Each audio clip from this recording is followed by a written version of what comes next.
Darkness falls across the land. The Airbnbust is at hand. Stagnant listings the markets flood to terrorize y'all's neighborhood. With sales prices falling off and the murky mortgage rates aloft, the nightmare on Main Street is just beginning as Freddy sharpens knives and slashes home sitting. Grueling builders toil in vain. Crashes and recessions the media claim. The Fed's hocus pocus is running out as the zombied market casts doubt. Will tellers tell a fortune near? Is there anything we see clear? Find out on This Week in Real Estate.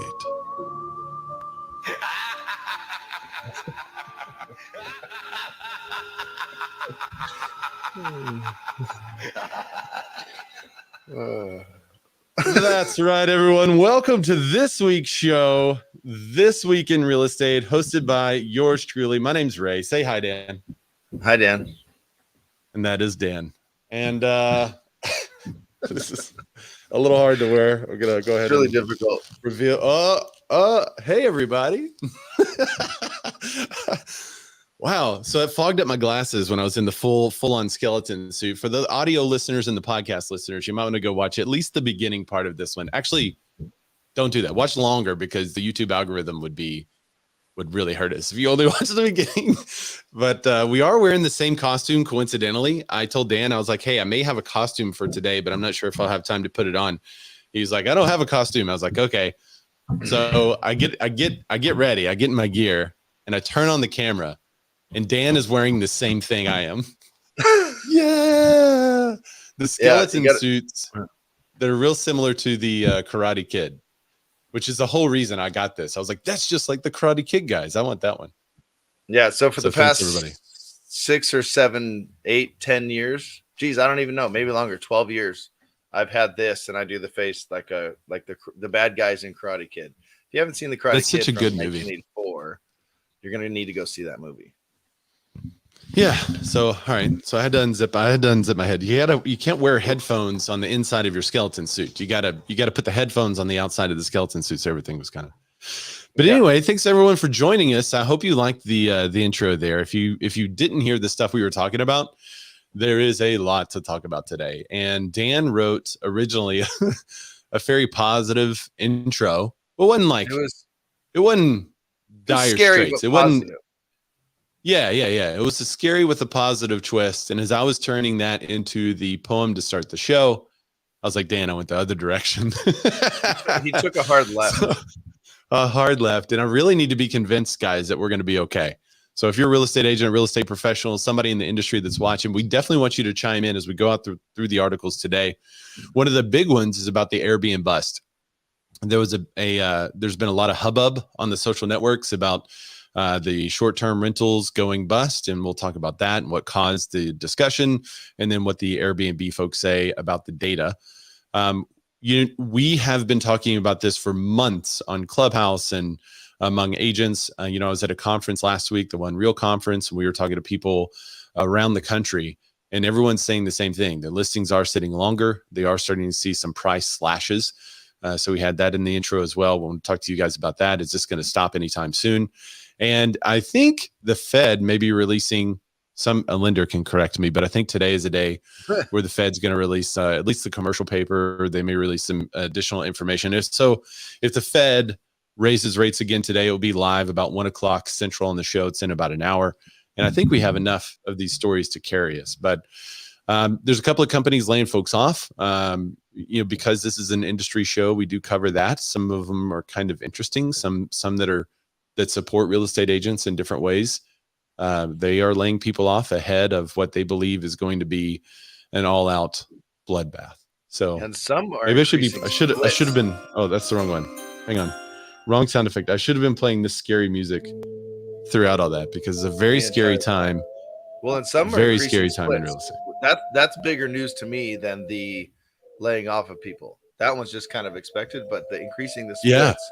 We don't need to say who. but it's Yeah, we interesting. maybe we need to add that one to the rundown. I don't have that one on the rundown, so we can add that one there. But yeah. But how you doing, Dan? It's been like 2 weeks. It's been a couple weeks, man. I've been busy, crazy busy. I feel like it's been forever. I mean, know 2 weeks is a long time because we're used to doing the show every week, but a lot has happened in the 2 weeks. I mean, how long was that conference? 3-4 days? It was only 2 days. It really felt like it was a lot longer. You get there the day before and you hang out and stuff, and then there's a whole conference day, and then day 1, day 2, and it was. I don't go to a lot of company conferences. This is one of my, I think it's the only second company conference that I've ever been to, and it's interesting because you get to hear like hey, this is the technology we're working on. This is what's developing. So it was a different, experience for me. Now I know you love your new company, but does Gary Keller get up on stage and play guitar? No, we did not have an appearance by Gary Keller, unfortunately, but Tim Macy of the Tim Macy Show, #whiteboxing, was there and got on stage. So pretty big moment for everyone, as you can imagine. I mean, big for him. He hasn't been on a stage in a minute. That's because he hasn't done videos in a minute. I know. They're literally his. I mean, okay, in all fairness, he's done thousands and thousands of videos. But not his show. He needs to bring back his show. That's what everyone wants. I know. Anyway, sorry, we're giving Tim Macy a hard time. Hopefully you guys will tag him. Yeah, my name in our little group thread is formerly of the Tim Macy Show. That's right. Formerly of the former Tim Macy Show. Yeah, formerly of the former. Yeah. Well, anyway, guys, thank you all for joining us. If you're joining us live on Clubhouse, and you can raise your hand and come on up, the moderators will boot you down if you're making a lot of weird noises. But you can raise your hand and come on up, and then talk during the show. We can come to you and get your opinion live. I think it's the only real estate podcast that does it for sure, but it may be the only podcast still going that's broadcasting in 4 different locations. We're on LinkedIn, so if you're saying hi on LinkedIn, come on in, say hello.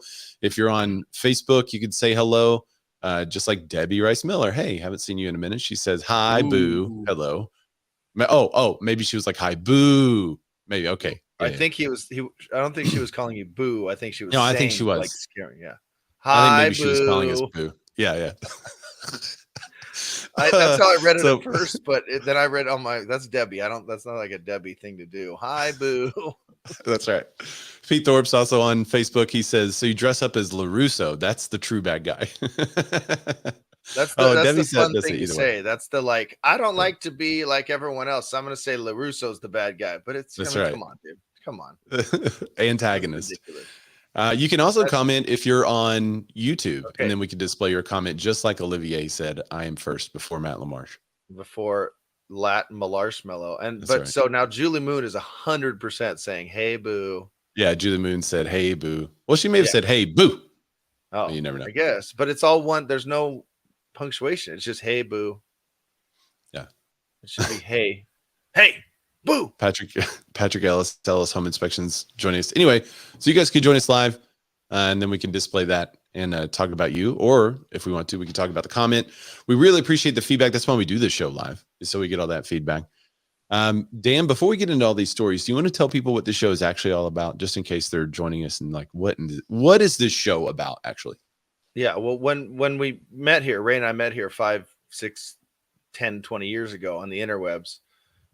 We were in a group of a lot of real estate agents, and we would kind of always end up on the same sub threads, trolling people in a very similar way. We enjoy the subtle troll. Emotional damage. Lots of emotional damage inflicted by Ray and I, and some of those commenters may still not know it to this day that they were owned by Ray and I, which is kind of what we love.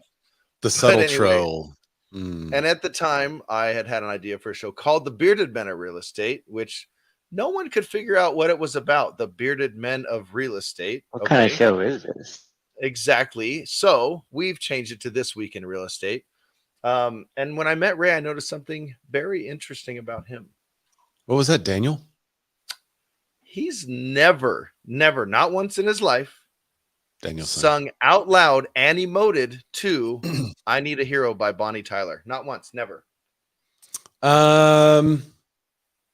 Actually I have. I remember a distinct moment. Yeah. You know, whenever you emote, whenever you emote to a song of that nature, you distinctly remember it. But I can remember a time, and I think it was in college, where somebody was speaking on stage and they said, "I need a hero," and I could not help myself. Have you guys ever heard that song? I mean, you cannot. you can't help yourself. not. So definitely, I need a hero. I mean, come on, dude. I emoted it at that moment. You have to that song, but I digress. I obviously notice he's a beautifully bearded man, but I also notice he loves giving value up front to not only his clients, but just to humans in general. So the show's about being more as an agent, but also being more as a skeleton. Oh, that's right. And one of the ways we believe that you can be more is by having strong bones. And that's why strong bones. We're the if you will, this week in real estate is the calcium. It's the milk for real estate agents. Yeah. Well, no, we're kind of the meat too. We're just full meal, I guess. We're like steak and eggs. Meal. We're steak and eggs for breakfast, because you want some milk. You're going to get that. You're going to build the strong bones. We're going to dig in past the headlines. We're going to get right to the meat. So yeah, we're the full course meal. D said, "Hey, rattle me bones." Debbie says she misses the old day of beards. What? We still have beards. We're still here. We're still doing it. 5 years. 5 years running. Yeah, we are on 5 years. Pretty much right now, we're on 5 years. Yeah. So welcome to the show, everybody. Thank you for joining us. Well, Dan, actually, you know what? I need to bring that up. Ryan Sassetti sounds like spaghetti. There you go. He's commenting a bunch of food emojis. He's emoting to our food analogy. What is What is that? It looks like a turkey and then some ham or a steak and then some eggs and some milk. Yeah. Steak and eggs. And one of our wonderful friends there, Howard Hill Brosley, who is he said he's known us for 5 years. Yeah. Yes. Yeah. Very good. We've had several listeners for a long time. So we appreciate that. Especially okay. Let me put this out there before we dive into the headlines. Mm-hmm. I met someone last week at the conference and they're like, "Ray, I've listened to your show for years." And I said, "What?" I said, "I've listened to your show for years. I really like it. I enjoy it." And I said, "Well, why are you just now saying something? Like, I know you." And they're like, "Well, I listen to it later. Sometimes I don't catch it live. I want to catch it live. I'd love to be there." I was like, "Well, just comment, catch it live." But if you're listening to this, you're like, "I can never catch the show live, but I'd like for them to know that I listen to the show." Here's how you do it. You can rate the show. You can write a little review. We get a notification that someone has left us some love. We can go take a look at it and know that you're listening to the show later. You're not able to participate live, but it means so much to us for you to tell us, "I listened to the show." So I was talking to another podcaster this last week. I was like, I just had somebody come up and tell me I know them. They're like, "I've listened to your show for years." And I had no idea. And they're like, "Didn't that feel good?" I was like, "Yeah, it feels good." But it's also like a little bit crazy because who else is out there that we have no idea that's listening? It's kind of really cool. But share the show, let people know, and then write a little review because then we'll know that you're here with us. And remember, if you guys don't know this, there's only one person allowed to lurk and not comment. It's my father, Norm. He's the only one. He's the only one that's allowed to do it. He gets a pass. No one else. You got to comment. You got to share. You got to write a review. Come on, do something. Speaking of commenting, maybe we should get into these headlines. Sure.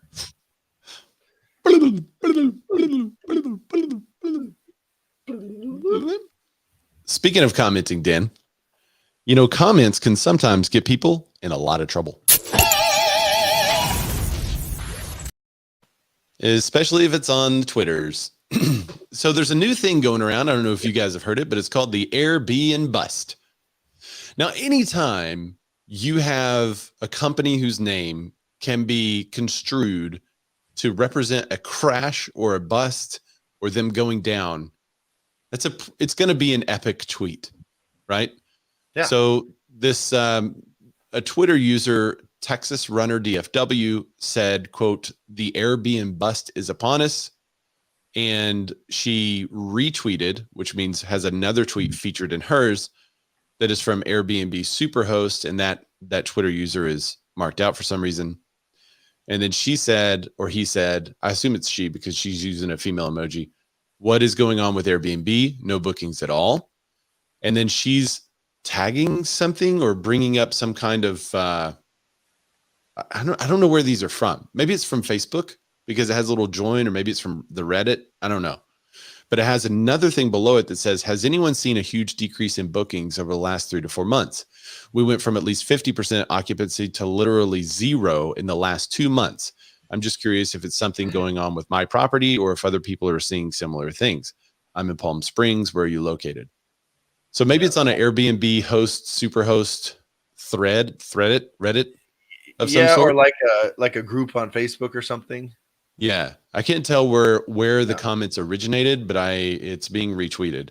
So a number of other similar posts have already recently popped up on platforms such as TikTok, and now it's a pile-on. So people are all talking about this Airbnbust. Now, if you have short-term rentals, I would love for you to like drop in the comments now and let us know what's happening. They fully booked? They not fully booked? What's going on with them?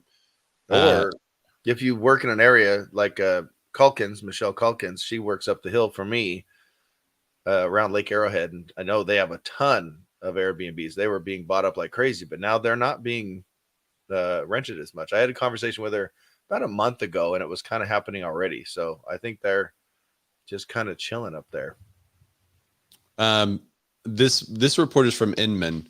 They're basically diving in saying, okay, is this a real thing though? What's going on? Guest demand on Airbnb was high as ever in Q2. They significantly outperformed the rest of the travel industry. Numbers from the latest earnings report do show that in the second quarter of this year, the company's booked nights and experiences were higher than any other quarter of the company's past. Those numbers also show 75% of newly activated booked listings were snatched up by travelers the second quarter of the year, faster rate than a year ago. These numbers suggest that at least during the second quarter, it's been outperformed. So they were like, well, these numbers may not satisfy with everyone. So we talked to Airbnb people. So Aaron Rue, well, first they talked to Jamie Lane. Lane is the vice president of research at AirDNA. He said demand is up. Bookings are higher than they've ever been during the month of September. We're not seeing any drop in booking activity compared to what we would typically see this time. Aaron Rue said September was a new record for performance in the post-pandy period, with total demand nights exceeding 2019 levels by 26.6%. And they also have way more inventory on there right now too.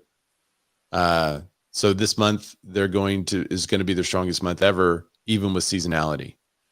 So then it asks the question, okay, well, if that's the case, then why are so many hosts complaining about occupancy?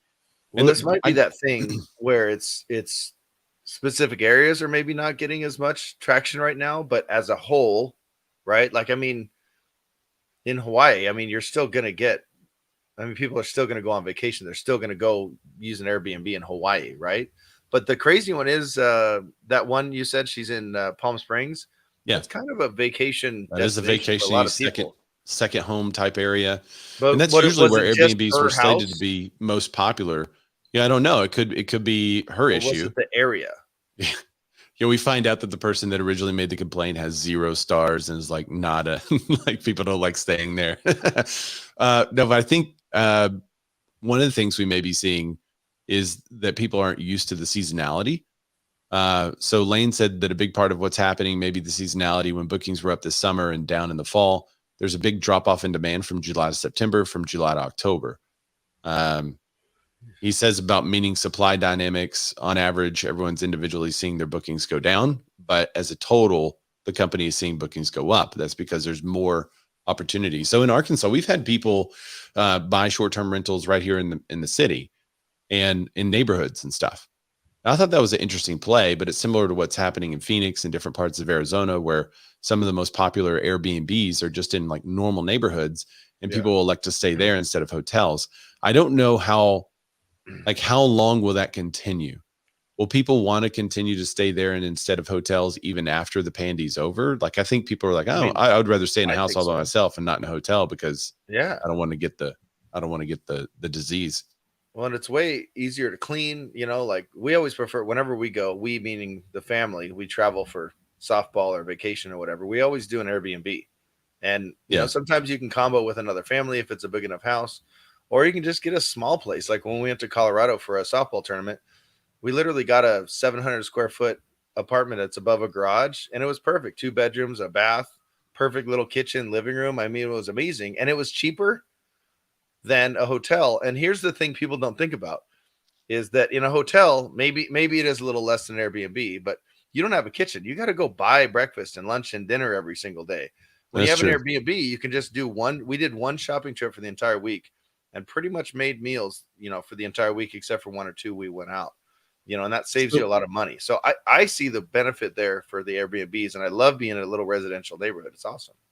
You remember a discussion we had at the very beginning, maybe it was 4 months ago, that we talked about complaints with Airbnb. And one of the complaints was someone was like, look, if I have to go to a house, clean the house, take out the trash, reset the house, do the dishes, do all this stuff, no, thank you. I'll just stay in a hotel from now on. So I'm wondering if there's a little bit of pushback also because you have like a chore list before you can leave. Yeah, but you don't though. It's I mean, you don't have everywhere I've been has had like a list of chores to do. Like we went and stayed on a beach house right on the beach, beautiful location, wonderful area. Could not find that type of condo anywhere. There was no availability. You could never get a hotel. We had the house all to ourselves. Right. Yeah. So it's a phenomenal experience, but it did take an hour to leave because of the list of chores we had to do in order to not be charged. I mean, is that bad though, compared to you'd be in a hotel with 8,000 people right around you and you're in your own house? It was annoying because it's vacation. I want to be on vacation. I don't want to do all that. And and we were like, well, I guess we have to do our own dishes. So there is something to be said to going to like one of those all expenses paid. Like you just sit back and chill and everything's done for you. That's maybe a better experience. It's going to cost more than your Airbnb though. Yeah. So for the most part, they have like the owners, and then you have the kind of actual management team. Management. Yeah. Managers that they do all that stuff. And then they have house cleaners and stuff. I mean, we always leave it nice, but I've never had really chores to do. So yeah, you can, if you want to get $250 back, then here's all the chores you got to do. Here's where to leave the laundry. Here's where to do all this, basically break it down and reset it. They're strict over there in whatever beach you went to. Yeah. It was a nice beach, but I was like, good grief. Pete Thorpe said, it's like they are NAR. Yeah. Charges you for the good time and then you got to do all the work. Is that what you're saying? Exactly. Mike V says Palm Springs this time of year is Canadian snowbirds. Did you hear that, Olivier? You need to make it to Palm Springs, bud. Yeah, but that's what I'm saying though. For that person to say that they went from 50% occupancy in their Airbnb down to 0, was it just her, or is she saying the market? You know what I mean? That was her Airbnb, but maybe she only owns one place, or maybe she owns several. And maybe it's horrible. Maybe it looks dumb. Like, but I have to say, let me get to Julie Moon's comment. She says, not sure what portion of Airbnbs per population there are here in Athens, Georgia, but they're very well rented here. Right. That being said, it's football season. Yeah, and they're in a college town. Okay, good point. Let me show I want to show. I actually like the job that Inman did on the header because they use a GIF, which is the proper way to say GIF. It's not GIF. No, that's peanut butter. Yes, thank you. So look at the image header. Isn't that cool? This is a lot of the tweets, the tweet storm that happened. It's just you and me, Ray. You're not showing it. Oh, wait, I got to hit another button. It's just our lovely faces. There it is. All right. Oh, it's wow. So there's the tweet storm. That's a really good image for an article. So especially when you're trying to display that it's a tweet storm. So for the Clubhouse listeners, it's literally a GIF, as some people call it, a GIF of all the different tweets and all the different comments and posts about the Airbnbust. And it's kind of cool because it's got the headline and then it's got the header picture, the header GIF doing it. That's kind of cool. Yeah, it was a good idea. Nice work. That's a little extra flair right there for you got get more for the money. Their game, and you got Housing Wire just charging people for the same old stuff. Huh. Inman's got to be stepping up their game because that broke agent media fellas, they're right on their tails. They're coming. They're coming. Winter is coming. All right. So let me go back to the stream to Jack see if we have any Average, other comments on it. he says try living next to Salem, Massachusetts. I'm assuming. Oh wow! September and October bookings in Salem, Massachusetts. All the Airbnbs are booked People for want to be miles. scared. Wait, hang on. I got something for that. Sorry, got to get to my other. So I originally wrote the intro, Ray, with that song in mind. Kind of spooky and scary, but still a little positive. It's a little fun. Then I took it. Ray decided to go a little more the end of Thriller, which it's a good twist. We would have I wish. So I was thinking about, and I did find the music that we could have done, have a music bed of the old Thriller music, but I know that for sure would have gotten the copyright claims. Yeah. So I just couldn't bring myself to risk it, because if you do that, then they mute that portion of the show, and it's, There you go. Pete with a lovely. We can move on after his, but he's got another lovely conspiracy theory. Pete Thorpe. He's good. He says, I would trust Twitter as far as I would trust Fetterman to utter complete sentence. 50% of the accounts are bots. Would not be surprised if it's a coordinated effort to tank Airbnb. Well, that's interesting. The community has come together against Airbnb to create the Airbnbust. Maybe maybe they're wanting people to be afraid and sell those homes and then take advantage of those homes. Yeah, maybe it's the flood the inventory. Yeah, interesting. I mean, I'm not going to not say that. There was a report. Of course, we're not going to cover it. I'll just mention it because it's not really our cup of tea. But there's a recent report that says Twitter users, the main prolific Twitter users who use it all the time, have now stopped using Twitter. Huge drop off in prolific Twitter usage from prolific Twitter users. Yeah, I never started using Twitter, so I was way ahead of the game. I was on it a lot back in the day because the access and everything that you had to people I thought was pretty cool.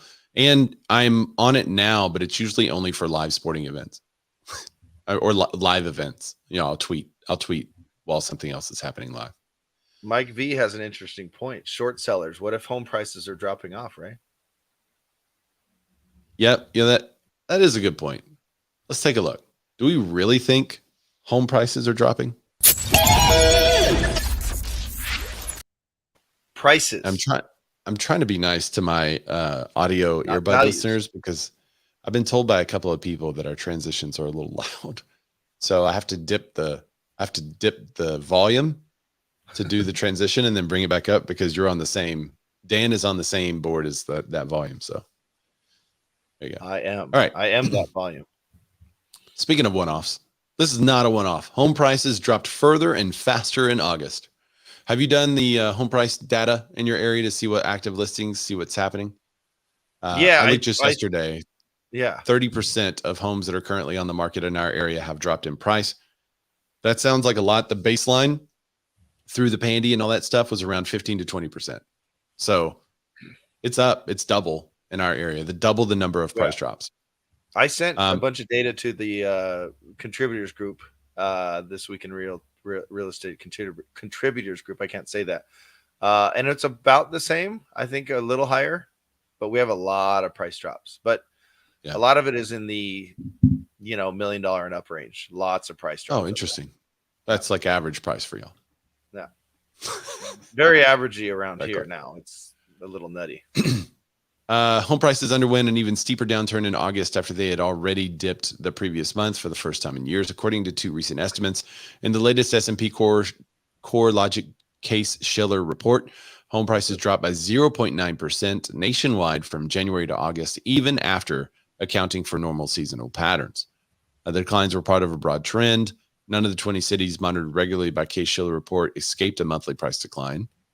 This is a quote from Craig Lazar, managing director of the S&P Dow Jones Indices. He says, as the Federal Reserve moves interest rates higher, mortgage financing becomes more expensive and housing becomes less affordable. Given the continuing prospects for a challenging macroeconomic environment, home prices may well continue to decelerate. So we're starting to get a little further than the home price gain slow. That is the headline that we were telling you guys to wait for and to look for, because that's the beginning of the quote unquote downturn.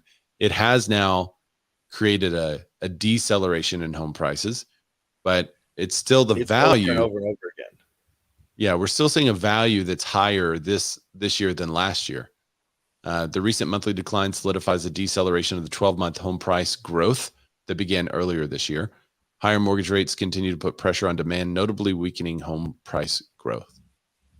That's Will Dorner, supervisory economist at FHFA's Division of Research and Statistics. Pete said bingo. I want to know, what are you saying bingo to, Pete? He was saying bingo to what we were saying about his conspiracy. Oh, right. Okay. Because Scap kind of said it in the contributors thread as well. But he has agents. He's in Atlanta, I believe, Atlanta area, and he has agents that are still way overpricing stuff. I've been making reels about it. But is this a surprise to anyone? To me, it's not a surprise. It's even going through the hottest, housing market in forever, and having gains grow as much as they did, it had to ease off, and that would have been without interest rates going up as crazy as they've doubled in the last year. But I don't see this as a surprise, but there's still a ton of agents overpricing homes now. And it just leads me to believe they never knew how to price a home in the first place. So Jason Bates says, so then I was correct then, housing correction or housing crash. The next thing to take a hit will be employment, and then we'll see a crash. Steak dinner. Well, it's not a correction yet. We're still talking about the change in prices and not the change in values. So that's an important distinction. The values are still higher than they were last year. The rate of growth is decelerating super quickly. So I think Dan predicted at the beginning of the year that would happen. We predicted it for different reasons, though. We all thought the deceleration of home prices would happen, which we will revisit, by the way, in December. We're going to go back and look at our predictions and make sure that we were wrong or right. 5-6 episodes or so. Yeah. So we'll go back and look at that. And but what we're not seeing is a drop in home value. So what we're not seeing is a home that's priced the same as what it sold for last year, now selling 10% lower, or what a home that could have sold last year selling for 10% lower. That I think would be the correction. What we're just seeing is these aspirational sales prices. Agents are not making it, and they're having to. I guess we could admit to a home price correction.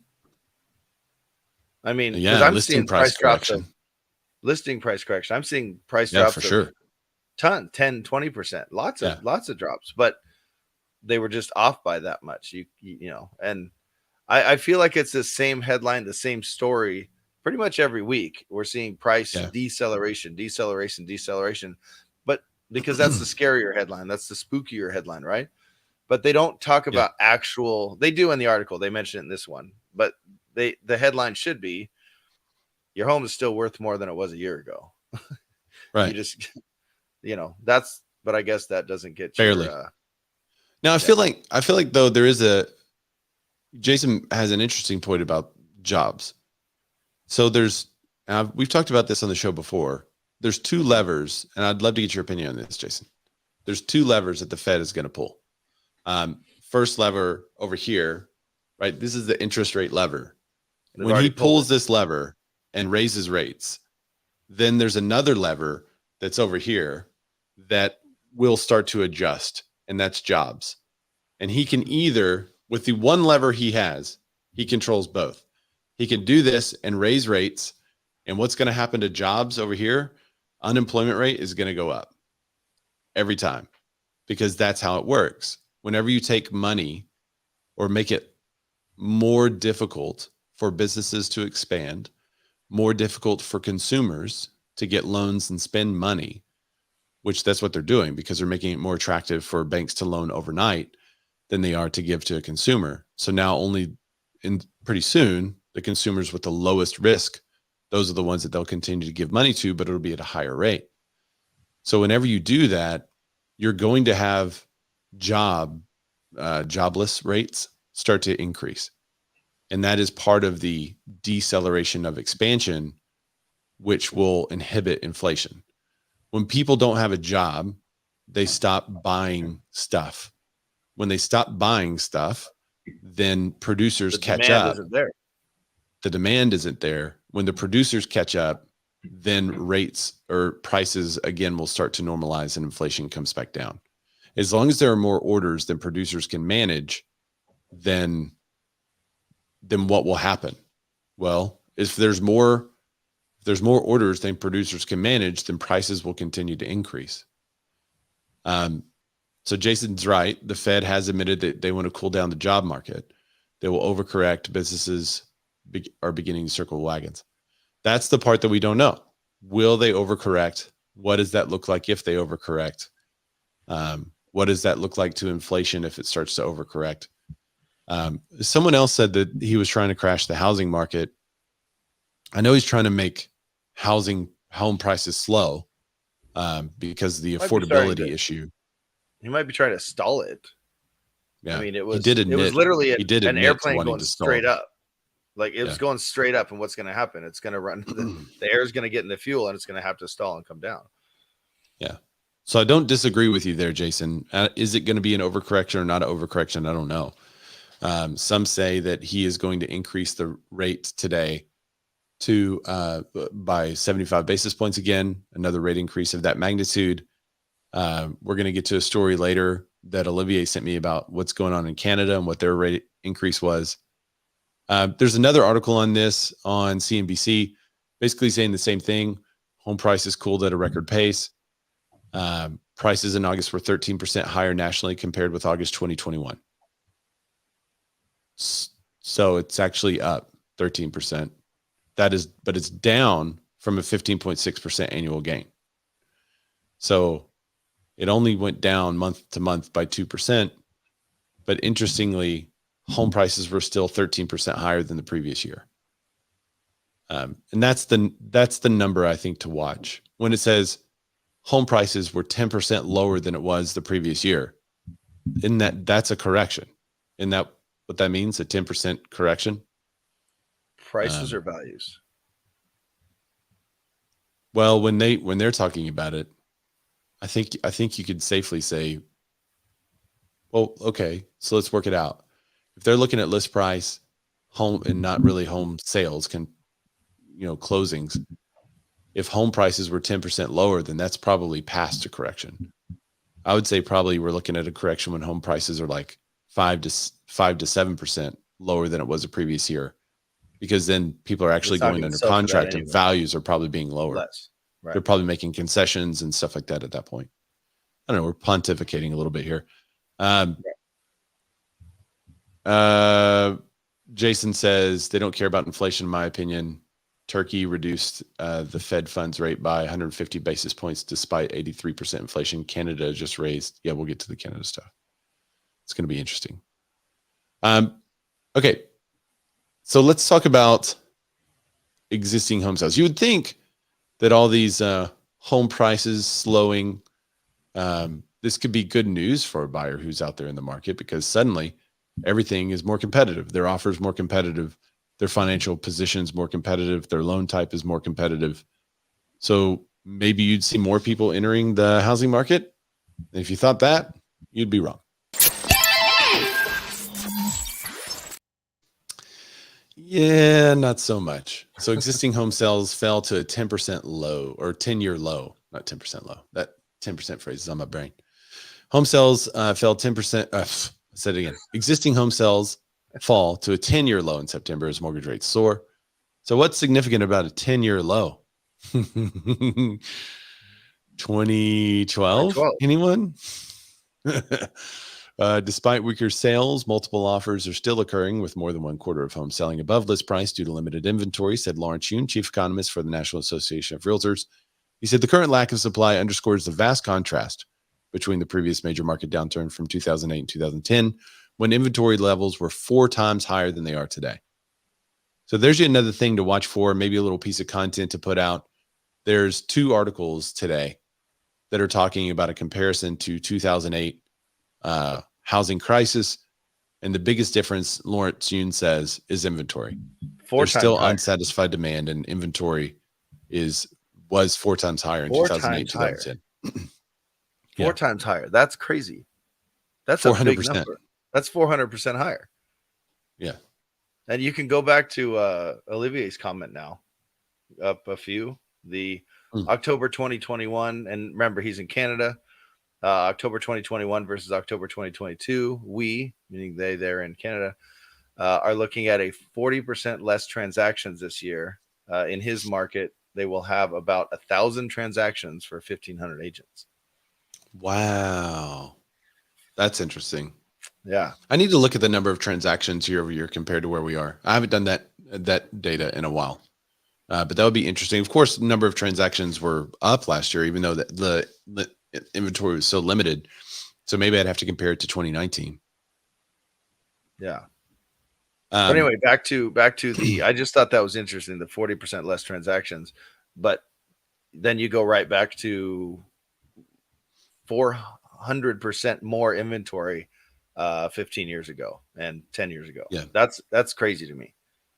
Now you would think homes on the bottom 1/3 of the market would still be selling, right? And selling fast. I don't think there's much there.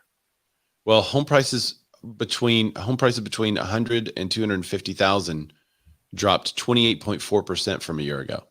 While sales of homes priced 750 and $1 million declined 9.5%. Yeah. Now the reason why, according to Lawrence June, is because inventory is so lean in those areas, just what Dan said. Yeah. Homes did sit on the market slightly longer in September, an average of 19 entire days. Holy crap. That's up from August, 16 days. Yeah, we're up 17 to days 30, 31, 32 days on market now, but we still have not enough inventory. We're at a couple months of inventory. But remember, it was at like 12 days of inventory for a really long time. So to be at a couple months is nice. It's normalizing. But before this all happened, we were at 3 to 4 months of inventory. Now we're at 2-ish, but days on market. And remember, how we do things here is, if you do it the right way, is you go under contract. That still counts as days on market, right? Until you go pending for here in California. When you go pending, then your days on market stops. Right. So if I put it right to pending once I accept an offer, then I don't have any more days on market. 1 day. That's what it is here too. Right. But Lawrence, you shouldn't be putting it in pending, because you still have contingencies to get through. Once those are all cleared and you're clear to close, essentially, in that aspect, then you put it into pending. But we have a status called TBU, which is take backups, which stops the clock. When you have a contract on it, it stops the clock. Yeah. Yeah. See, under contract for us it used to be called backup offers. So. Oh, interesting. When under contract is for us, then that means they're not showing anymore. Yeah. See, we can still take backup offers. Lawrence Yoon said homeowners love their 3% mortgage rate and don't want to give it up. That's why people aren't going back on the market. Yeah. I mean, I guess it's going to take some time for people to get uncomfortable where they are, to feel like they should move because of this or that reason. You know, there's a lot of reasons why people move, but I think they're actually going to have to motivate a reason now, and not just for funsies. Like, what about all those people that just bought a house because the interest rate was super low and they were like, well, I'll just take that one. I don't really like it. It's a 5 out of 10 when I wanted a 10 out of 10, but I'll take it. And now they've kind of turned into what they want, but it's not perfect. They're going to get more uncomfortable quicker, aren't they? Yeah, how long is it going to be until they start to feel it and start to want more? But then you really got to consider, if I got a 2.75 interest rate, now they're at 7%. I mean, are you really? And if you bought 2 years ago, the houses are worth, 19 to 26% more. I mean, well, it's a pretty easy solution, in my opinion. If you're in a house, it's not exactly what you want, just build one. But your builder may not be in a good mood, because home builder sentiment dropped to half of what it was 6 months ago. This article comes to us from CNBC. Home builder sentiment in the single family home market has fallen off to what it was just 6 months ago as mortgage rates continue to climb, according to a new report. National Association of Home Builders, NAHB, Wells Fargo Housing Market Index, which is designed to gauge market conditions, fell 8 points to 38 in October from the previous month. 38. That's the lowest we've ever level since 2012. Another reference. Yeah, with the exception of a brief drop at the beginning of the pandy. So any rating below 50 is considered negative, and we're currently at 38. Builders cite rapidly rising interest rates for the decline in confidence. The average rate is 7.12 today. High mortgage rates have significantly weakened demand, particularly for first-time and first-generation prospective home buyers, said NAHB Chairman Jerry Conter, a home builder and developer from Savannah, Georgia. This situation is unhealthy and unsustainable. Robert Dietz, he's the chief economist for the NAHB, said this is the first year since 2011 to see a decline for single-family starts. Isn't that interesting? We're still short on inventory. So weird though to me because keep going because I know where you're going. It's so crazy to me. Yeah, we're short on inventory. Buyers need more houses. We're gonna stop. Wood. What was it 2 weeks ago on the show? We covered it. Wood is now at normal prices again, where materials are normal, pre-pandy levels. People want to work. Labor's more normal. Land's available. Yeah, land is more available than it has been in the last 3 years. I think this is a misstep. I think this is a mistake. Maybe they're sandbagging us, though. I don't know. Everybody go buy your builder a cup of coffee and a donut, and maybe the sentiment index will start going up. Yeah. Is that how that works? Don't do what Melissa's client is doing. She has a client that she's suing his builder because he's taking too long. He's taking too long. I want to know how long some builders. Yeah. Olivier said supply is low, but demand is much lower than normal. In your neck of the woods, Olivier, I guess. And here it's still really high. I mean, we have 4 times less inventory than 10 years ago. 4 times less, and they're not building for today. They're building for. You got to buy the land. You got to get it entitled. You got to flatten it out. You got to grade it. You got to do all that stuff. You're looking at a year out before you get one house built, and then the problem is. You wait, we're going to still be behind. The problem is the budget they calculated on the home that they're finishing now started 8 months ago. Right. And it was a very different market 8 months ago. They're like, dude, we are going to break the bank with these. Oh, no. and now they're finishing houses that they're not going to get what they thought. And they can't lower them to be under what the markets around them are, right? And what the other new construction people bought at. They can't lower it below that. Yeah. I think you're going to see the exit of some builders, like complete exit of the marketplace. I remember that being the first thing that happened in 2008, 9, 7. We used to say if you had a cell phone and a white pickup truck, you could be a builder. And because that's what, you'd see a cell phone, it had to be a white pickup truck and a flip phone, and you could be a builder because that's what everyone was doing. And then the first people to exit were kind of the part-time builders, the people building like 10, 12 a year, they were out. But now I think you have some pretty big builders that are backing up a little bit, but I just don't, because of the dynamics and where everything is, it's hard to fathom that they're backing up because they think people aren't going to buy the houses. I think they're backing up because they're looking at the budgets and being like, okay, we've overextended a little bit because we're holding these homes another month or two longer than we originally planned. So let's catch up. Let's let that catch up, and then we'll start building some more, but now in a different time frame and with a different budget in mind. Then to go back to Melissa's buyer, approvals were issued in the spring. So it's been, what is that, 6 months ago? And he has maybe 5 blocks up of the foundation. So he hasn't even gotten the foundation done yet. Julie Moon said, builders I know are tired and taking breaks. Well, it is hunting season. I mean, the reality of building in the South, it's hard to find a contractor during this time of year because they're in the woods. They're finding deer. They're finding some venison. They're trying out the new toys they bought to put dinner on the table, I'll say. Do they have deer hunting in Canada, Olivier? No, they hunt moose. I know what a lot of people in Canada are hunting. A better rate. There you go. That's pretty good. It was okay. It was okay. Olivia, if you're available, I want you to come and talk to us about this a little bit. He's in Clubhouse. Bank of Canada delivers smaller than expected rate hike. The Bank of Canada on Wednesday lifted its key overnight lending rate by 50 basis points or half percentage point to 3.75%. 9 of the 12 economists surveyed, the Wall Street Journal had penciled 75 basis point raise. So remember what happened last time? Canada went up a full point and then, America started following suit with like huge increases. Yeah. Now Canada is going down only 50 basis points, meeting or not hitting expectations. And I wonder if the same thing is going to happen in America. Olivier, tell us a little bit about the macroeconomic environment and what's going on up there. So what's happening right now is they're afraid that they're overshooting the rate hikes. So they're still hiking. They're probably going to go up to 4%, but they're really going in smaller steps, smaller increments to see the effect, because it takes time for the rate hikes to trickle into the market to have an effect on inflation.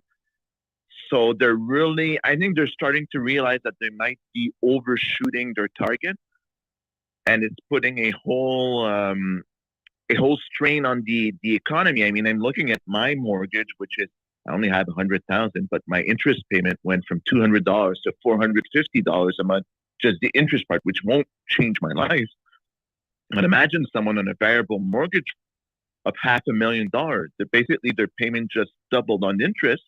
So it's going to put a huge strain on the economy in the long term.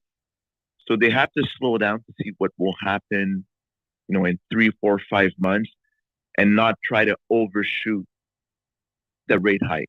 Basically, I guess that's the best way I can put it, because we're at full employment like you guys. We have supply issues like everybody else. You are at full employment right now, you said? Yeah, we're at like 4% unemployment rate, or 4.3%. So it's really, really low. I mean, our biggest issue is not necessarily inflation, but it's food inflation. Inflation is 10% more. It's 10% on food. So people don't have any more money, and you're raising rates on them. So what's the consequence? Are you going to get defaults on mortgages, on credit cards, on everything? So they're slowing down because they might be overshooting their targets and causing more harm than good. So I think that's why they went only 50 basis points this time. You would think that a slowdown like that would also signal to a lot of people that they are more comfortable now, maybe making some financial decisions. Do you think buyers are going to return to the market because it was only a 50 basis point increase? Yeah, maybe not short term, but in their statement, they were saying, look, we're reducing our inflation target for 2023. So I think they're comfortable where they are with their rates now, or they're getting very close to where they're comfortable. Yeah. With that. So I think we might have another rate hike, maybe another half basis point by the end of the year, and maybe another quarter or another half basis point hike after. But I think they're pretty close to being done. And then the market will stabilize, and then the buyers will come back on the market, but probably not until mid-2023, I think.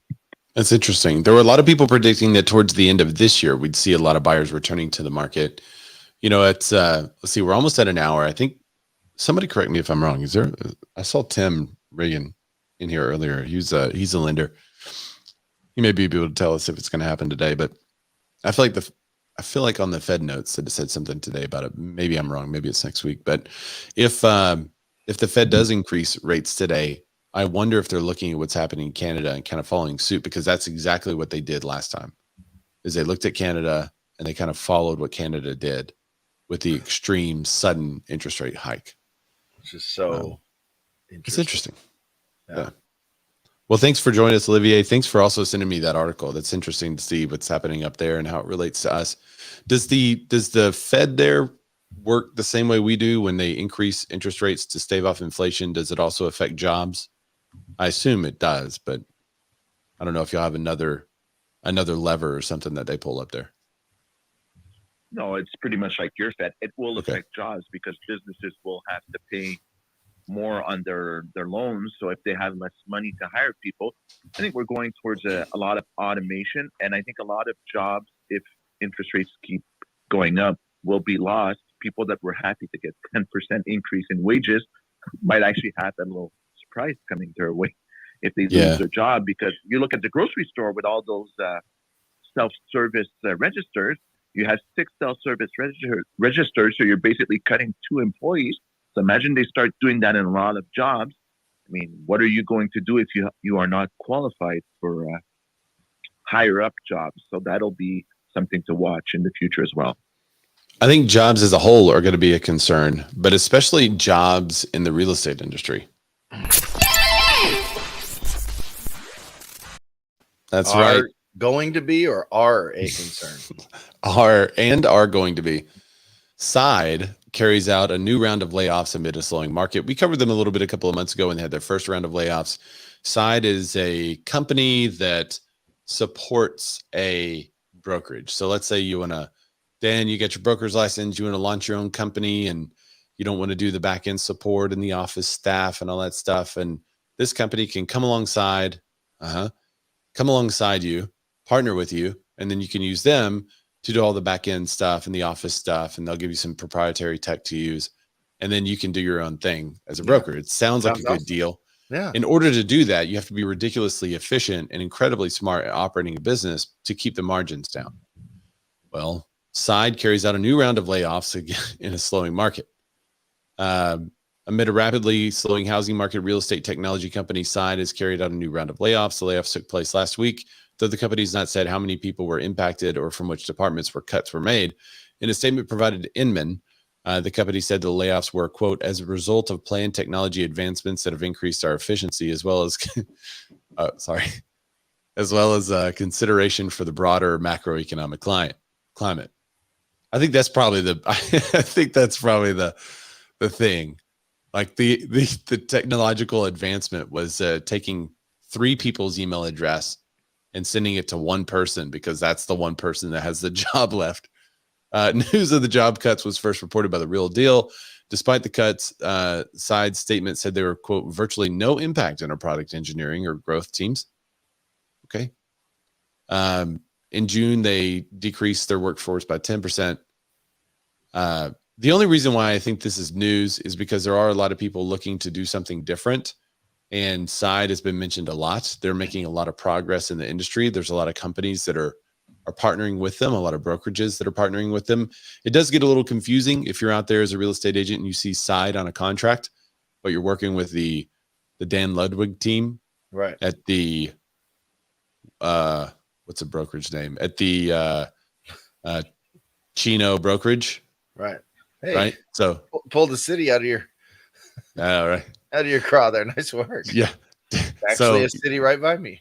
You're working with the Dan Ludwig brokerage at the Chino team, and the contract says Side. That's kind of like what? But that's what's happened. That's the type of company they are. So it's pretty cool. I love the idea. I love the idea, but you have to be incredibly efficient to maintain that kind of idea. And if you're trying to grow across the country, you would think that as you become more efficient, you would just take on more people.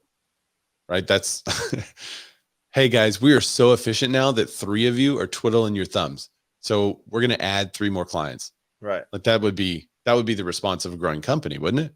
But it would be like, hey, we're growing so fast. We're becoming so efficient that we have to lay people off. That does not make sense. 10% of our workforce because we're so good. We don't need you guys. But we're still growing. We're just doing it while laying people off. Oh, it's just I feel like after doing this for several years, like here's the pattern.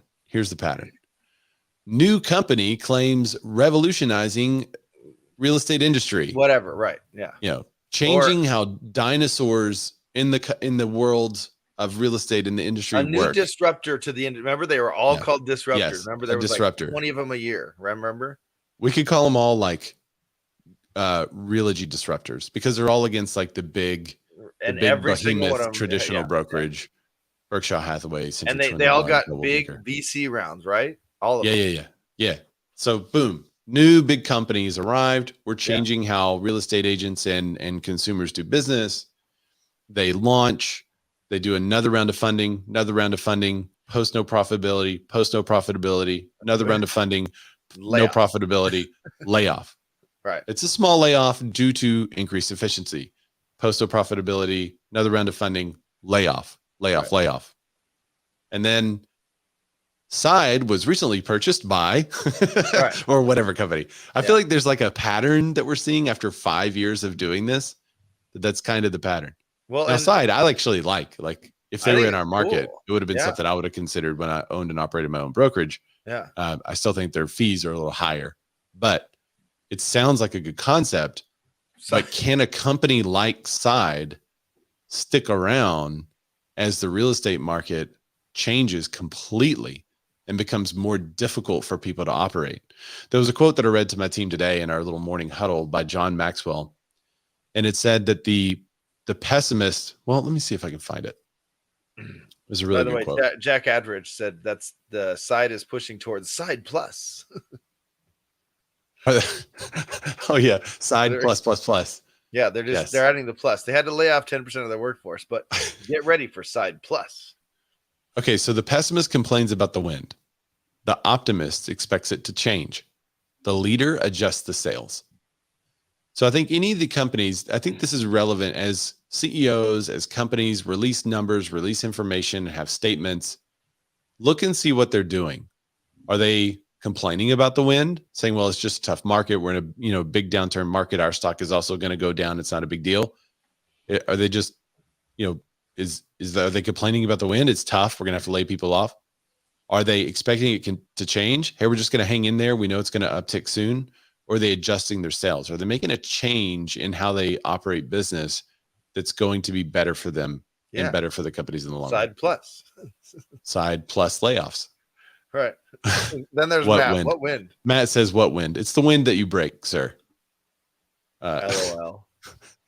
Yeah, not to change the, go off topic too far, but there is a documentary on, I think it was on Netflix, and it was about essentially the greatest boat race of all time. And it's about Australia taking on the US of A in the what do they call the big boat race? Just the something cup or whatever it is.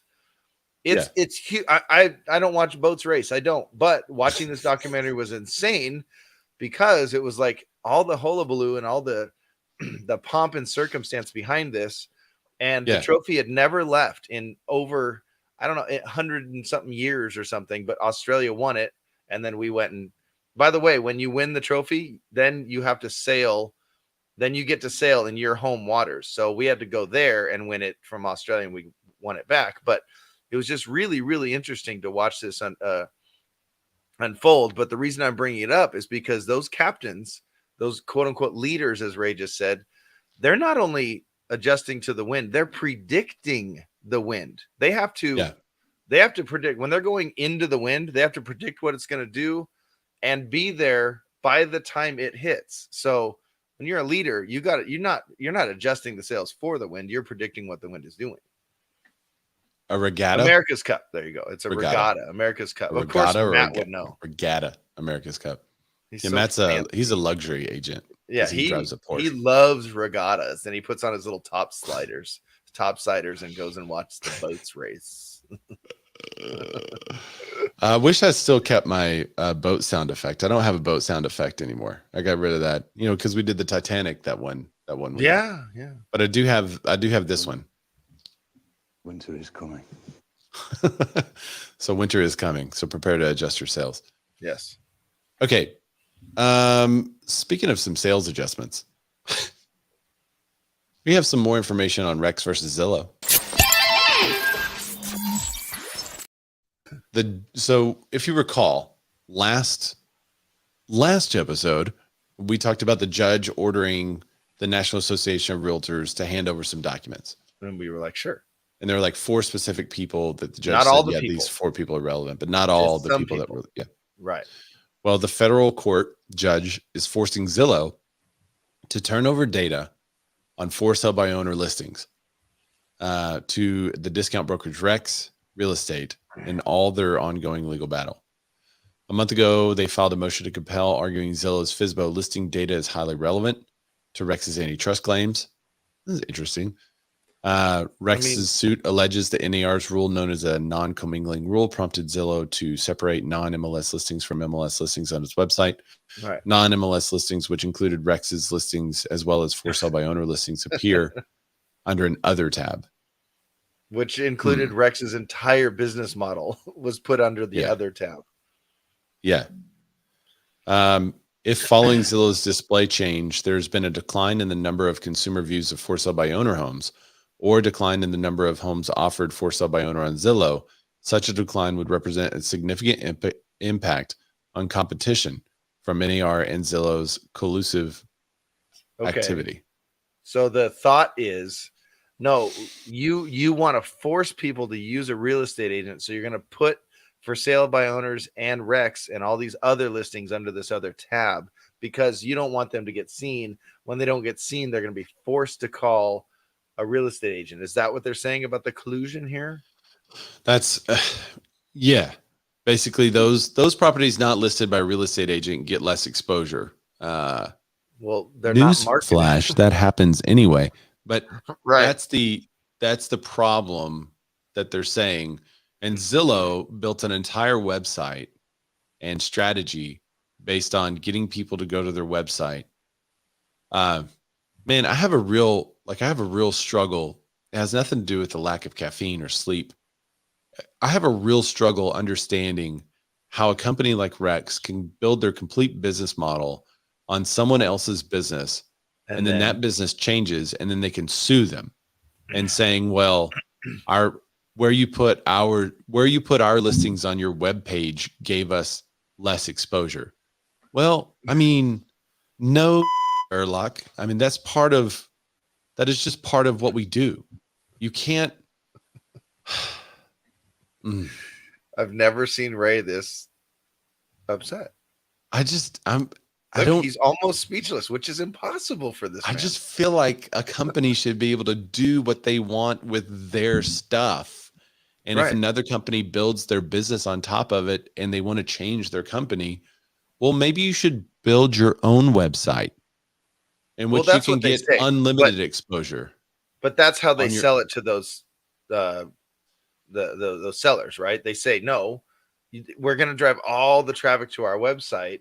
You don't need to go through. That's why we charge you less, because it goes through our website. But then their website doesn't get any traction. So they list it on Zillow. They're like, well, there's Zillow out there. It's free for us to list it on. Oh, wait, Zillow's a brokerage now. I've always said it this way. You're the parasite on the back of the whale, right? And the whale, your entire life depends on that whale going up and surfacing every now and again. But now that whale is diving deeper because the whale can hold its breath and you cannot. Let's say you're suffocating. And now you're suing the whale for suffocating you. Suing the whale.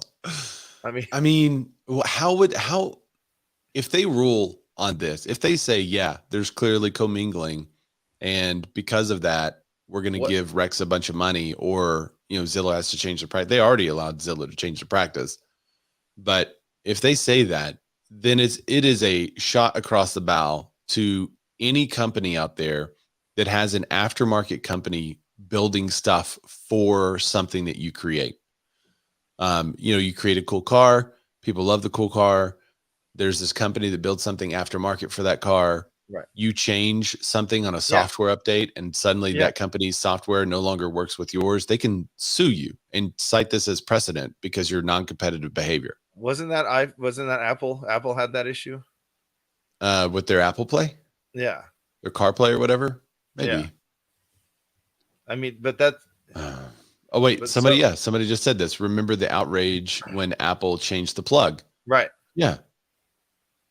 So there were all these businesses that were coming up with headphones and accessories for iPhones, and then iPhone was like, well, everything goes through one plug now. You charge, you listen, you do everything. If you want to listen to stuff, you just put in these AirPods here that are $100. But everyone got mad. I think it's un-American. And rarely am I going to side with Zillow. But that Pete says that. He says, I don't mind killing Zillow, which we feel the same way. But he says, I have no idea how they can force them to cater to REX. I mean, Pete does say that the EU is about to make Apple use the USB-C. That'll be good. I mean, I like USB-C. It's fine. Well, you have to be in. Matt Lamar said, great analogy, if you're in California, don't buy a Tesla. They'll turn your power off. Yeah. Actually, we're going to switch everyone to electric vehicles the next week, please don't charge your electric vehicles. We don't have the energy. Yeah. No, we have plenty of energy. It's way expensive right now. And if you have solar panels, who cares? It doesn't matter anymore. We're just going to charge you what we want. And by the way, it's not California. It's Southern California Edison, because they are a monopoly and they are an absolute blight on this society. Yes, thank you. He's trying to predict where I'm going to say the bad word. That was pretty good. Even if you didn't say a bad word there, it sounded appropriate once I did the bleep. Can you just hold it down? Yeah, he's an absolute blight. Yeah. Like you're gonna be like, what was that middle word there? Yeah, they're the absolute worst. And you know, they're just the worst. I've said it 1,000 times on the show, off the show. I rant about it all the time. You can't go to mom and pop shop of electricity. And guess what? When you try to produce your own electricity, they come after you. I didn't know that. They come after you. I thought that you were supposed to do that. No, they come after you. Did the Fed release anything? I don't know.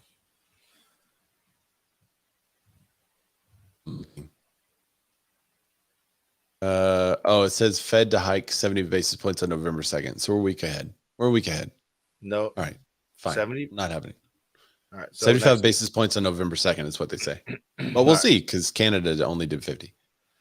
Oh, all right. Canada. Oh, so here's another analogy, kind of back on the topic, maybe transitioning off. Here's another analogy. Let's say you're a real estate agent that has built your business upon referrals. That's great. You know, agents send you referrals. That's good. And then you're like, you know what? I also want the Zillow Flex dollars. Yeah. And I want to get from this or that company referrals. And then that company decides, hey, you know what we're going to do?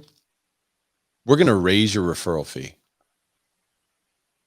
Given this recent court case, could you sue HomeLight?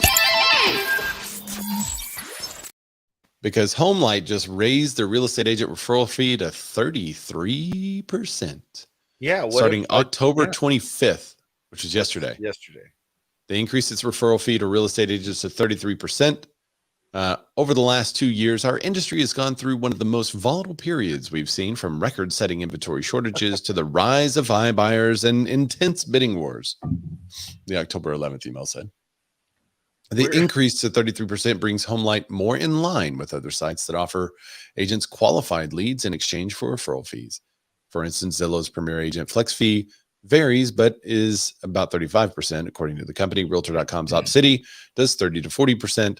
Realtor.com declined to confirm or refute these figures, telling Inman that the referral fees are competitive with others in the industry. In our market, it's 30 to 35. And why are they being cryptic about it? Like, you can just go to their website. Can't you?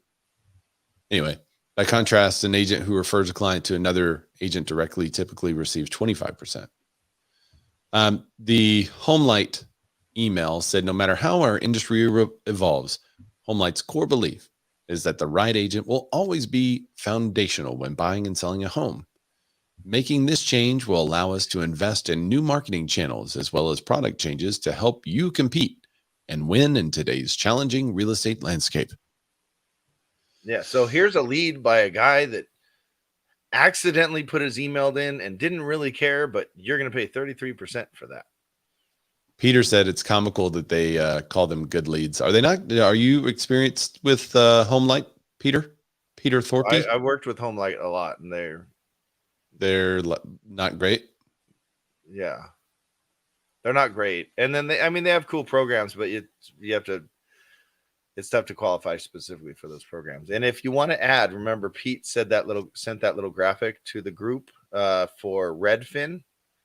Oh, yeah. I don't have that readily available, but just talk right about now. it if you can. It's okay. I have it right now. Effective August 29th. So this is almost a couple months ago, but they went so up from 0 to 99,000 or under 100,000 is no fee.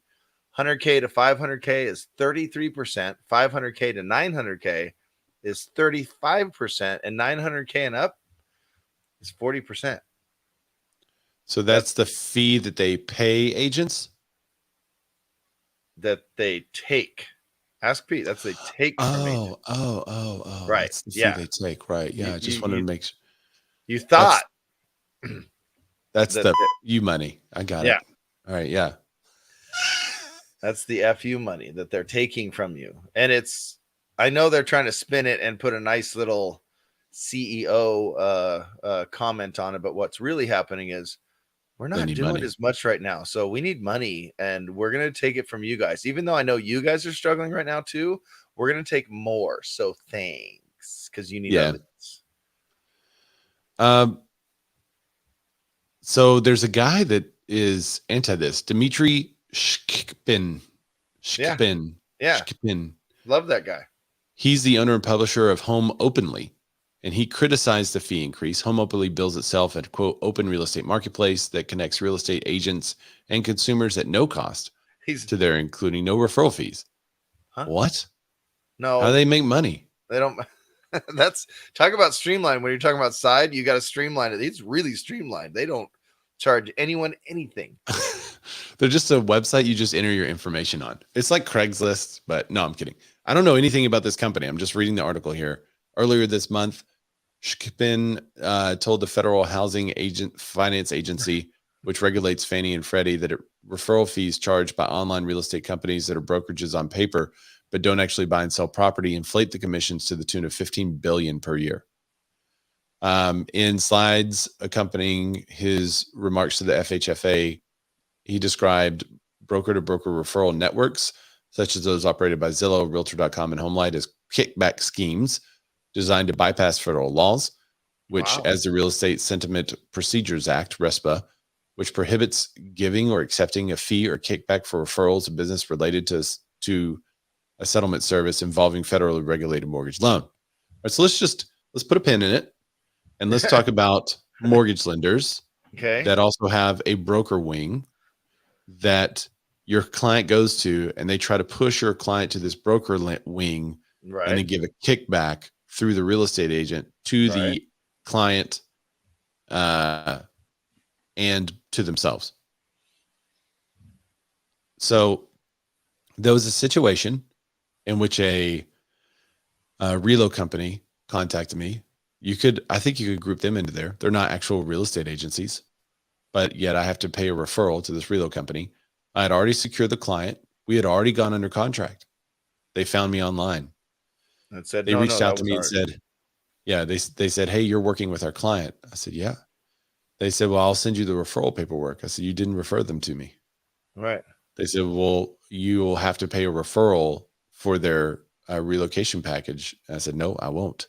No, I won't. And they said, what do you mean? I said, well, you didn't refer them to me. So it'd be illegal for me just to give you a kickback, wouldn't it? I got real quiet on the phone. Like, we do this all the time. I'm like, yeah, I do too. So I told them, I was like, well, how much is the referral? And they told me. So I called my client. I said, hey, they're telling me that you don't get a little bit of money unless I give them money. How much are they paying you? And he said, I'm getting $1,000 from them if you agree. I said, well, why don't I just pay you $1,000? He's like, okay. Yeah, because the referral fee was higher than that. Yeah, I kept 3,000, paid him 1, so I'm net plus 2, and then he still gets his 1. Right. He was like, this rocks. I was like, yeah, man, just tell me next time. And it all can come out of your commission. Yeah, they were trying to get 40%. Matt Lamar says 40%. Yeah, too little, too late. The last real company he talked to wants 50%. Yeah. Wow.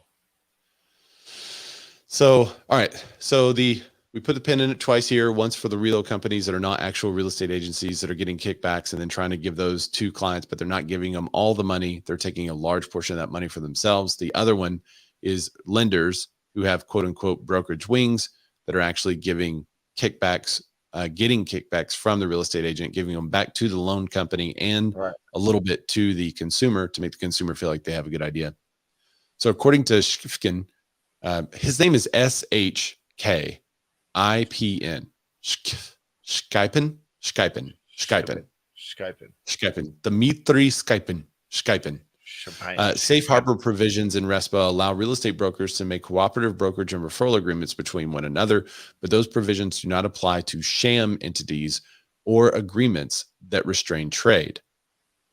A broker-to-broker blanket referral agreements violate the Sherman Antitrust Act. This is the other thing I was about to bring up. Now that we know, HomeLight is at 33%, Zillow is 30 to 35%. Realtor.com is at 30 to 35%. It sounds like they're all starting to go up a little bit, right? In this collusion, isn't that what that is price fixing? Eventually, this is a 25% kickback that'll become a 33% kickback that's paid by consumers with overinflated commissions or lack of full service. I think that's the biggest way that it's paid is they don't get the best agents in these situations. And there's a lot of people that are trumpeting this Zillow. With Zillow Flex, I can expand anywhere I want to in the country, and then my people on my team pay. They get more that like 30% off or 50% off or whatever. And then they still have to split with me. So yeah, they get paid a little bit, man, it's easy leads, right? Well, but they're not good leads. Yeah. And who's the agent that's going to work for 20%? This is a not good agent. This has been in the scripts of real estate agents forever. Don't use that agent that's working with this type of company because they're only getting like 20%. Right. They're not even going to provide a full service. They can't possibly do what I do for what they're paying. Or the other side of that is they devalue themselves before they ever meet you. How are they going to stand up for your money when they won't stand up for theirs? And that's been in real estate scripts for as long as I've been in the business, right? So how is this any different? How are people saying, oh no, Zillow Flex is different? How? You're going to tell me that a Flex agent on a team is going to give as much business to that client as somebody that's on my team that's getting paid 30% more? I don't think so. There's no way. All right. So let's go back to the article. If an agent is forced to pay 33% of their commissions into the scheme, they do not have incentive left to actually spend the money to promote the listing. This is what I mean when they say that the issue is bigger than HomeLight versus Home Openly dispute. This affects the entire real estate ecosystem. HomeLight CEO Drew did not respond to the email when we requested for comment. All right. Pete Thorpe said, I'm more upset about these companies that use false marketing, have multiple dummy sites blasted everywhere when you collect the leads for pennies on the dollar and then blast them out to agents and charge them the referral fee. Yeah. Oh, it is a scam. They are raking in money on those referrals, especially if they're going to put it up to 40% now in some markets. For some, to me, it's the opposite scale. It should go the other way. The higher the price point, the lower the referral. But you're tranking more money on a 900,000. I guess what? Because it's a better lead. But I've tried all of them. Andrea Brambila, Andrea Brambila, Brambila. She's the one that wrote this article over on Inman. It's a fantastically well written article, in my opinion. And I think it really illustrates the issue with the blanket referral companies that Zillow, Realtor.com, some of these big companies are now involved with. So any comments on that before we move on? I mean, that's where they moved away from. Remember, it was buy leads, $1,500 a month, and you get this zip code, right? Yeah. I don't think they were getting as much. Yeah, they don't get as much traction out of that anymore. So like, no, we'll send you all these leads. And when you close with them, you have to pay us 30%. That's an easier sell than spend, $1,500 a month. That's an easier sell to say, no, you don't spend anything. And Zillow didn't originally do that. That started with, I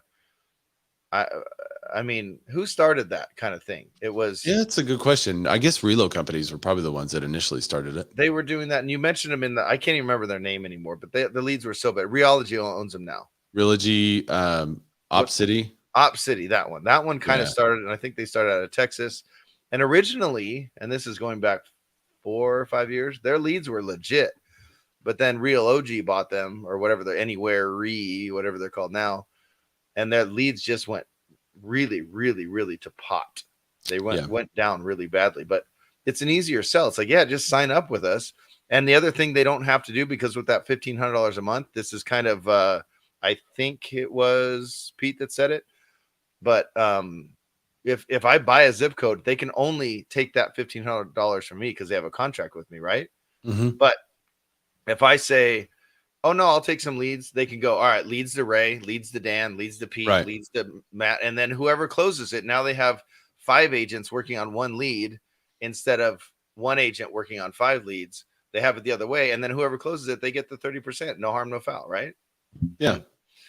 And I'm not an anti-leads guy. I mean, I buy leads on occasion, but usually I just pay for them by the number that I receive, or I pay for them by the range that I receive.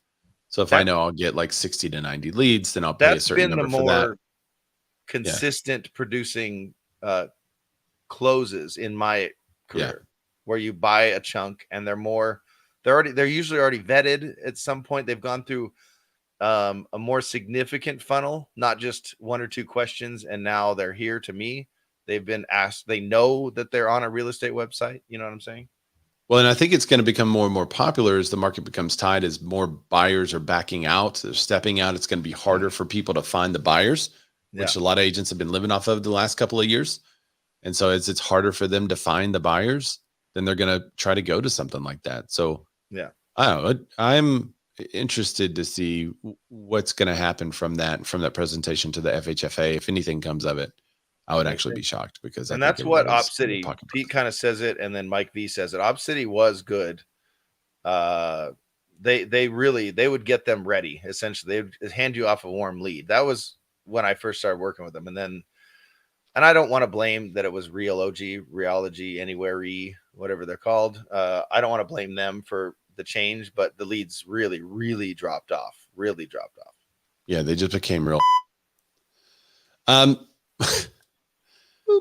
So in all of this horrible news, Dan, we have one article, one that is quite possibly a silver lining. A silver lining, Dan. And no, I'm not going to talk about the silver wave article. Come on, man. The silver tsunami. Let's go. We're not going to talk about the silver tsunami. The silver tsunami is coming. Dan has been talking about that now for like 2 or 3 years, that there's a silver tsunami coming. And it's going to be on my prediction show this year too. I'm going to do it again. On the business magazine locally here, it was on the front cover. It was like betting big on the silver tsunami. Yeah, Ray sent me a pic of the silver tsunami. I'm like, there it is. It's happening. There it is, finally. Okay, so this is from CNN Business. Mortgage rates are expected to fall to 5.4%.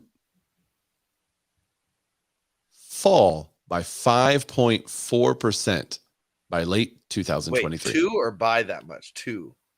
It's 2 that much. By late 2000. Okay, Sorry. you said fall by 5.4%. I wish. No, they're falling to 5.4% by late 2023. Now we gotta. What is Matt saying? Just listed on Inman 5% of their whole workforce. What breaking news? Matt's on a he's on a different. And all right, we'll go back to that breaking news. Let's go with so MBA economist also said they expect to see U.S. enter a recession. That will in turn push unemployment rate up from its current 3.5% to 5.5% by the end of next year. Next year will be particularly challenging for the U.S. and global economies, said Mike Frantantoni, chief economist and senior vice president of research in industry and technology. The sharp increase in rates this year, a consequence of the Federal Reserve's effort to slow inflation, will lead to equally sharp slowdown in the economy, matching the downturn that is happening right now in the housing market. Okay. The upshot for home buyers is that mortgage rates are expected to go down next year, Frantantoni said. MBA is forecasting mortgage rates to end 2023 around 5.4%. The average rate for a 30-year fixed is currently 6.94%. What day was this on? This had to be. That was the 24th. That was 2 days ago. 2 days ago. So yeah, there's some big banking groups that are predicting that the mortgage rates are going to return to what we would kind of call normal levels. I would say normal is like between 4% and 6%. It's kind of what it's been my entire life. Yeah. So it feels like Pete Thorpe said it's over 7 now. Now we have to save it. Don't go too far here, because we got to save it for our prediction show, which we're going to do in a month and a half. Yeah. So we have to save it. But yeah, I think there's definitely something to this. Where's the breaking news? He sent it to the group. Oh, okay. Let me go over there. Yeah, he sent it to T-Wire contributors. Okay. Hang on. It's on Tech. Yeah, it's on TechCrunch and Inman 300. Looks like the whale. Okay, wait.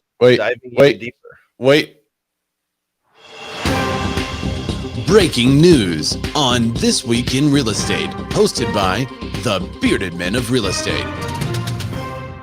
Zillow lays off 300 staff employees in a shift towards technology. Oh, great, Dan. Look, They're so efficient that they can lay people off.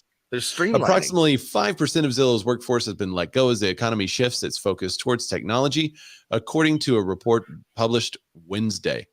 The listing giant Zillow laid off 300 employees. TechCrunch reported Wednesday that 300 employees, including those working at Zillow offer advertisers, PA sales, back-end staff, and Zillow home loans and Zillow closing services have been laid off, which Zillow confirmed in the publication. Quote, as part of our normal business process, we continually evaluate the responsibility to manage our resources as we create digital solutions to make it easier for more people to move. As Zillow spokesperson said in the statement to Inman, this week, we've made the difficult but necessary decision to eliminate a small number of roles that will shift those resources to key growth areas around our housing super app. We're still hiring key technology related roles across the company. Yeah. But we got to get rid of 300 of you to afford them. So, yeah, the company lists, the Securities Exchange Commission lists the company as having 5,791 full-time employees, which means 5% of its staff would have been let go with the 300 layoffs. So good news, bad news. Sorry, we're firing you, but we're going to hire 2 or 3 other people in your place. So they're good. Yeah. We're going to be fine. We're going to be fine. We're going to really try to recover from these layoffs. I mean, it's been tough on us. We know it's been hard for you guys. The last time I had to lay people off, it really kind of brought me to tears. Better CEO said. Better.com, if you guys don't know, laid off people via Zoom. I wonder if this was via Zoom because Zillow has people working across the country, or if they sent out an email. Either way. It's not great, but in a day and age where you can't like go to somebody's office, knock on the door and say, hey, Tim, sorry, I got to let you go. Right. Well, how is he going to do it? So that's interesting. We just talked about real estate companies that are supposed to revolutionize the world, not being profitable, which Zillow it's not, and then going through rounds of layoffs, which Zillow is, and claiming that it is because they are now more efficient, which Zillow has done. So I love seeing something that we just talked about earlier in the show coming to fruition live during the show as with we're talking breaking news. Yeah. That is insane that it happened that way. But yeah, couldn't have happened to a bigger bully. Well, remember how many times Zillow has had this new thing? It's going to be the outlier. It's going to be the disruptor. I mean, everything they've ever do is always said, and then they end up squashing it. Remember Zillow offers? All it was, you can push a button. We're revolutionizing the real estate industry, and we're going to change how you offer a home. You don't need an agent anymore. Well, that didn't work. Okay, well, we're a brokerage now. So what we're going to do. So their next thing, what they're talking about here is a super app. And if you guys are unfamiliar with the super app, it's basically an app to cover all parts and sides of the transaction. And there are some other companies that are developing it. The company I'm with, Real Broker, is developing our super app, and we have it on the agent side now that everybody's using. And it is pretty amazing. It's basically like, when you order a pizza and you can say like, hey, the pizza's in the oven. Hey, the pizza's out of the oven. We are you can now do that with your real estate transaction on the consumer side. That's going to be released next year. It's kind of like on the agent side. Wait. Wait. Hmm? Can't you just have a transaction coordinator that updates them as they go?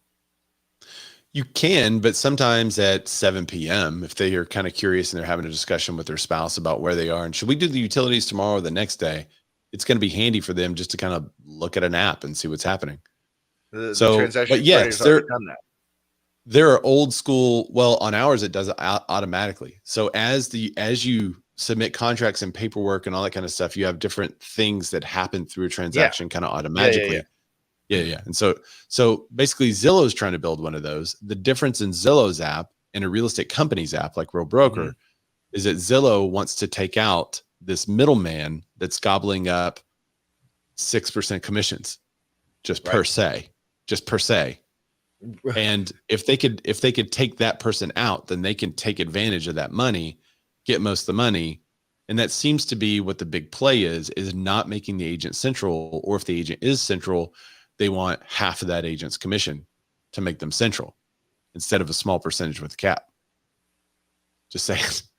So there's different approaches to this. And the approach of tech companies is to replace the people, which they've just replaced 5% of their people with technology. So what do you think is going to happen to agents?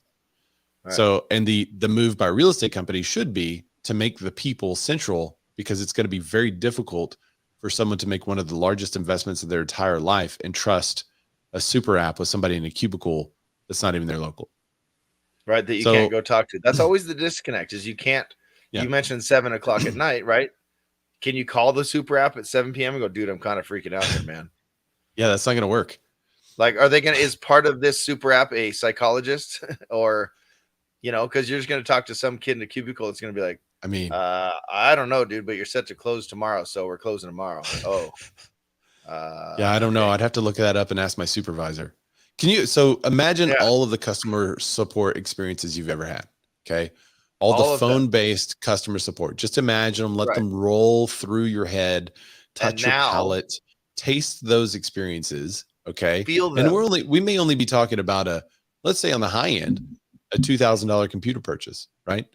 And you're just kind of experiencing this customer support, or maybe even a $500 Droid phone purchase, or you have a dispute on your phone bill. You just want to call them and dispute talk on your to 'em phone real bill. quick. You want to It's change $80 something about bucks. your cable. Maybe Dish dropped ESPN and you want to talk to them about it. So Right. why'd you gotta drop call Dish ESPN right now? Right. Right. And your Right. bill So is let $72 a month. Right. Let all those experiences go over you and wash over you. Yeah. Okay. Now take those experiences, combine them together, and pick the best parts. Okay. Got all the best parts. Right. There's no best. It's still Okay. pretty crappy. Right. Okay. Yeah. Now put one of your largest investments on the line. Ready, set, go. $500,000 home. Is this something you're willing to do? And you have to do it on your own, right? Like I imagine the app tells you it's time to get your inspection. So call an inspector. What? I don't know an inspector.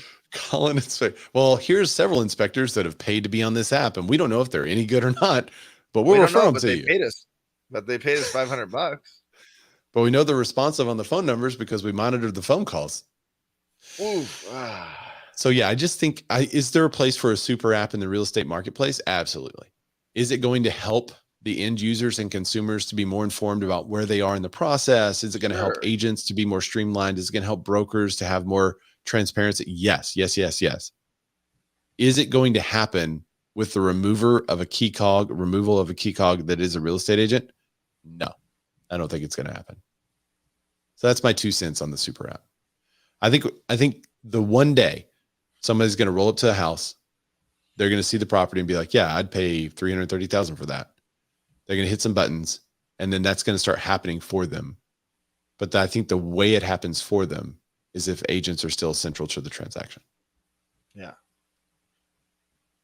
I just had an idea. I've had this idea for a while, but I just added to my idea. It's going to really make you agents mad, but it's okay. It's all right. It's a disruptor. What is it? I can't tell you on the show. I can tell you, Ray. I can tell you later, but I can't tell all these people. It'll make them mad. It's a disruptor, Ray. Boom. And roasted.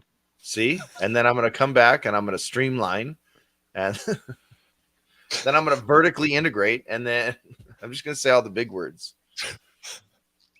First things first, I'm the realist. All right. Well, thanks everyone for joining us today. Now Matt's dying to know. He's saying, tell us. We've already introduced Be More Offers. I think we all know about that, right? The Be More Offers platform, the Be More Bids. And what you do is when you see a property that's on the market, you email your offer to the other agent and bam, you're done. Like it's kind of processed and everything. It's super quick. Button. Yeah, it's a one button push. So Be More Bids. We've already announced that. So I'm excited to hear what else is. Remember, we have Dumbledore's. Yeah, we have Dumbledore's for the Wizards of Real Estate. We do have that going on. So we'll come up with some more stuff. Of ideas that we've given you guys, and all we ask for is a simple like and a follow and a share on our YouTube channel. Right. Please, thank you. Go do it right now. Go follow. And Dan, can you tell people where they can find you before we get off this thing? They can find me right here, dude. D. Ludwig Rocks. Go watch all of my anti-agent content. That's what I'm doing now. I'm anti-agent. I'm the anti-agent. Go watch all of my anti-agent content. There you go. And right here, D Letter Rocks on Instagram. Don't follow me anywhere else. If you want to follow me on Pinterest, that's fine. Or you can really help me out. is go over to our YouTube channel, share, like, subscribe, hit the bell on, put the thumbs up, whatever you got to do. Ray, where can they find you? Yeah, put the thumbs up your bell. You can find me at Ray Zorback. That's RAYZORBACK. We're a good Razorbacks are sold primarily on Instagram. Find me there. Connect with me there. And also look for my posts. Content. I've got like 4 more days to raise money, 5 more days to raise money for the American Cancer Society. I think we're over $1,000, which is cool. But I'm going to post a little thing that you guys can give to the Real Men Wear Pink. It goes straight to the American Cancer Society. So if you haven't given yet, we'd love for you to give there too. So thank you guys for joining us. We will see y'all next week. Go subscribe. Go subscribe and follow. Maybe I should do. Maybe we'll do this as the outro. Do the spooky one. There you go. Goodbye.